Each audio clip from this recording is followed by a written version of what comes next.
Valérie Pécresse, hier aussi un remaniement ministériel a eu lieu par la force des choses, après la démission de Nicolas Hulot, puis celle de Laura Flessel. Ils étaient les deux ministres les plus populaires du gouvernement. La rentrée politique ne pouvait pas mieux se dérouler, pour vous?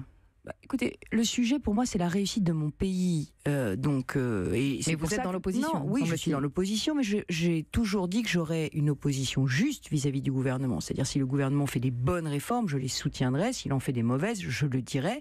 Et c'est pour ça que j'ai soutenu, y compris la réforme de la SNCF, comme vous savez.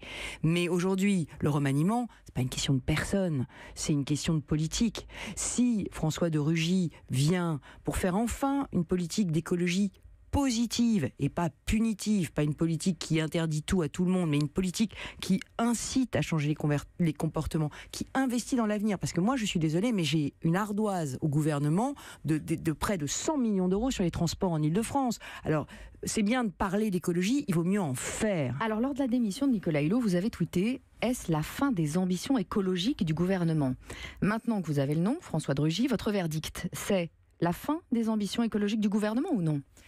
Ce qui était appréciable avec Nicolas Hulot, c'est qu'il avait des convictions écologiques très fortes, mais c'était quand même un homme de consensus qui essayait de régler les problèmes et qui essayait d'écouter tout le monde. Moi, j'attends cette écoute de la part de François de Rugy, mais j'attends aussi des actes. Quand on accepte, en tant que ministre de l'Environnement, qu'on puisse mettre de l'huile de palme dans les biocarburants Total, alors qu'on sait que l'huile de palme vient de la déforestation de l'Amazonie et que nous avons en France des producteurs de biocarburants qui sont des agriculteurs et qui font eux-mêmes une vraie filière de biocarburants, on se dit c'est une faute. Donc ce que j'attends de François de Rugy, c'est qu'il puisse aussi résister aux décisions anti-écologiques du gouvernement. Qu'il a cette capacité de résistance ou qu'il est trop docile? En tout cas, ce qui est certain, c'est que François de Rugy a une vraie expérience politique et donc il sait ce que c'est que la politique, il connaît la musique, il sait à quoi il s'engage.